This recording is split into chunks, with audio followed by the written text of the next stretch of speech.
الشیطان الرجیم بسم اللہ الرحمن الرحیم۔ ناظرین سلام علیکم۔ آج پھر امام زین العابدین علیہ السلام کی ولادت کے پرمسرت موقع پر میں آپ کی خدمت میں حاضر ہوں، اور سب سے پہلے امام زمانہ عجل اللہ تعالی فرجہ الشریف کی خدمت میں ان کے جد امام زین العابدین علیہ السلام کی ولادت کی مبارکباد پیش کرتی ہوں، اور اس کے بعد آپ تمام ناظرین کو میری طرف سے امام کی ولادت بہت بہت مبارک ہو۔ ناظرین، ہمارے چوتھے امام سید سجاد امام زین العابدین علیہ السلام کی ولادت 36 ہجری کو مدینہ میں ہوئی۔ آپ کے والد امام حسین علیہ السلام اور آپ کی والدہ شہربانو تھیں۔ امام کو عہدہ امامت تاریخ کے اس تاریک عرصے میں ملا کہ جس وقت آپ اہل ولایت کے قافلے کو شجرہ ملعونہ بنی امیہ کے تاریکی دور سے سلامتی کے ساتھ طے کر کے نکلے اور اپنے شیعوں کو نابود ہونے سے بچا لیا۔ امام کے اس دور کو در حقیقت انسانیت اور شرافت اور دیانت کے پامال ہونے کا دور بھی کہا جا سکتا ہے۔ اس نا امیدی کے دور میں امام نے ایک رسالہ بنام حقوق ہم تک پہنچایا تاکہ تمام انسانوں کو ان کے حقوق یعنی رائٹس کے بارے میں حقیقی درس مل سکے۔ چونکہ امام کا دور جو تھا وہ بنی امیہ کا دور تھا، اور وہ دور کہ جس دور میں امام حسین علیہ السلام کو قتل کیا گیا، اور وہ دور کہ جس دور میں مدینہ کے اوپر حملہ کیا گیا اور 10,000 سے زیادہ اصحاب کو قتل کیا گیا، اور اس کے بعد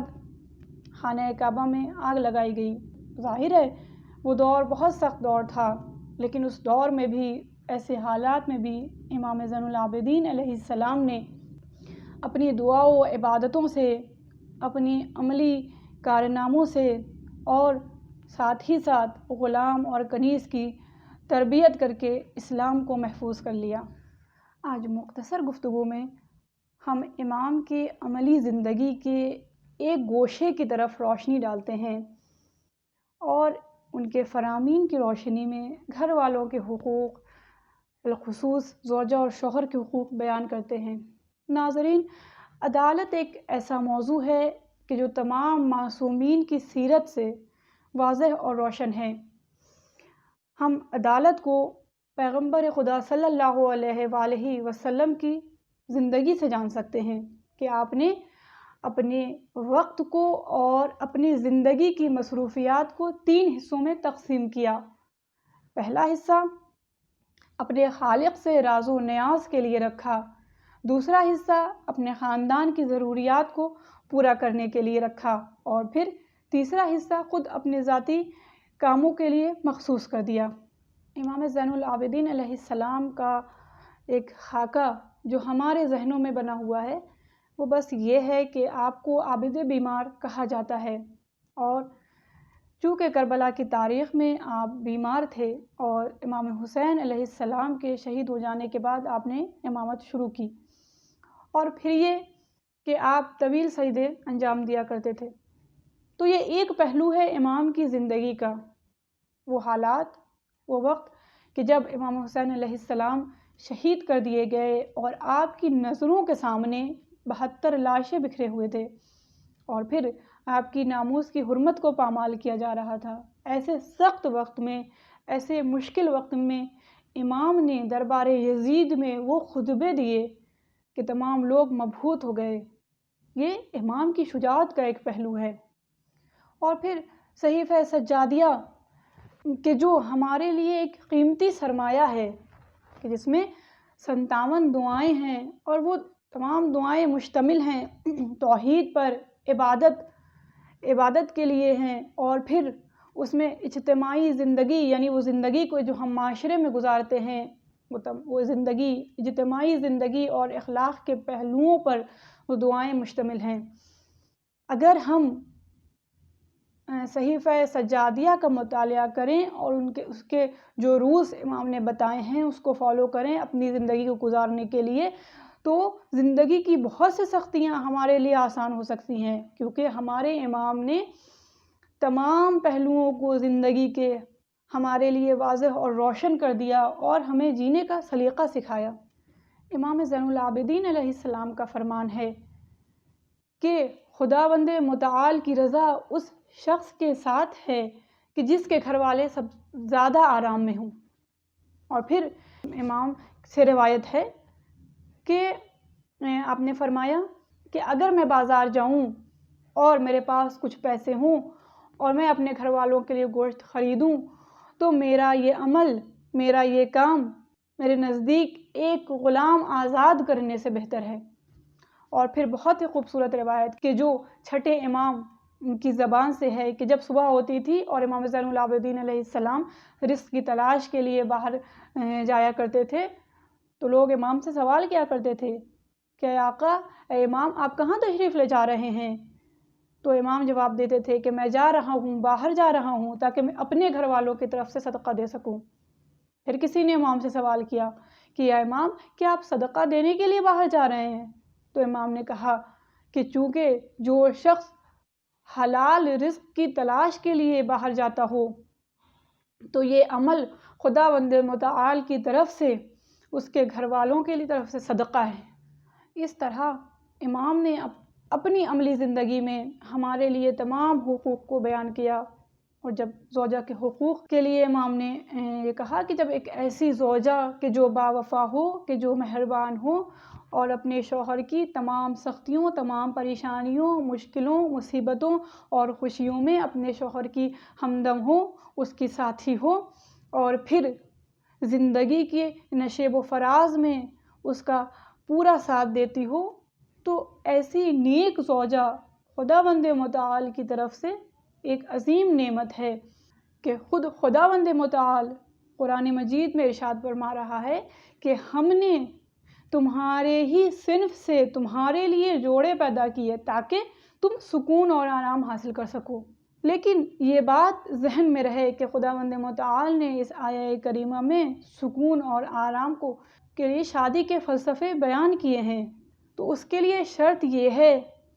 کہ وہ دونوں یعنی میاں اور بیوی دونوں آپس میں ایک دوسرے کی ذمہ داریوں کے خیال ملحوظ رکھیں، یعنی کہ دونوں میاں بیوی میں ایک دوسرے کی ذمہ داریوں کا خیال رکھنا ملحوظ رہے، جیسا کہ خود امام زین العابدین علیہ السلام نے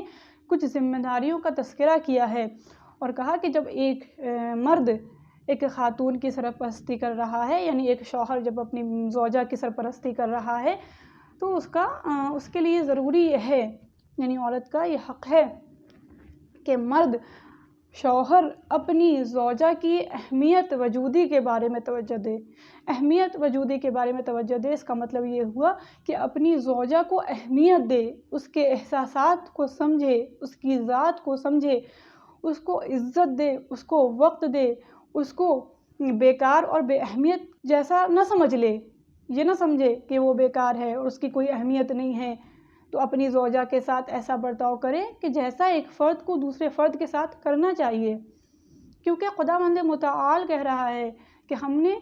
تمہارے لیے جو جوڑے پیدا کیے، تمہاری زوجہ تمہارے لیے آرام اور سکون کا باعث ہے، تمہارے لیے انس و محبت کا باعث ہے،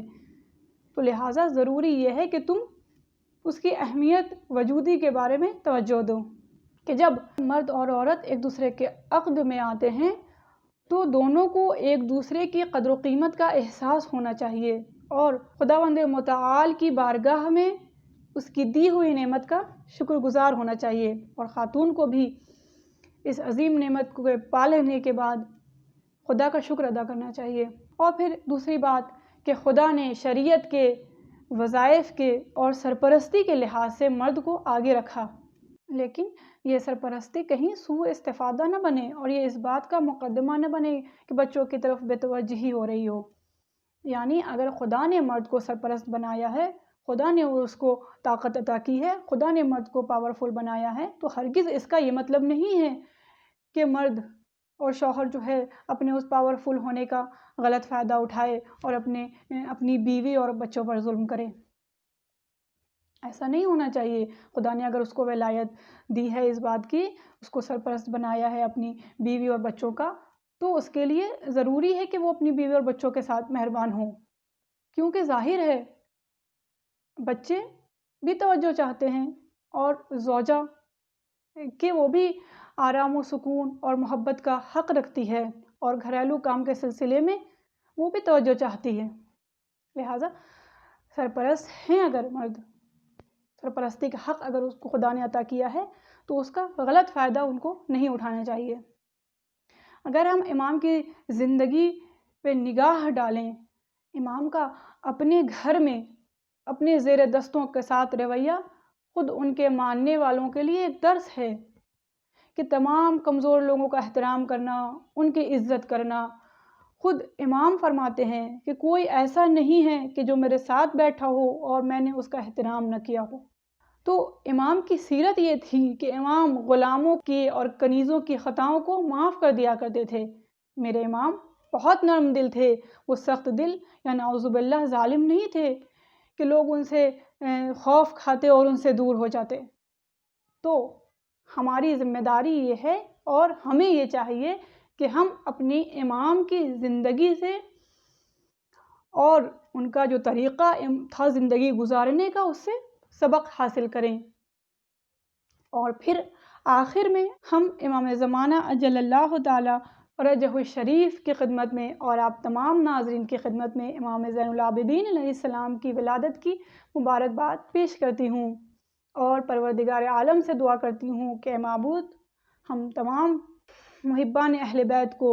امام کی تعلیمات پر عمل کرنے کی توفیق عطا کر، آمین یا رب العالمین۔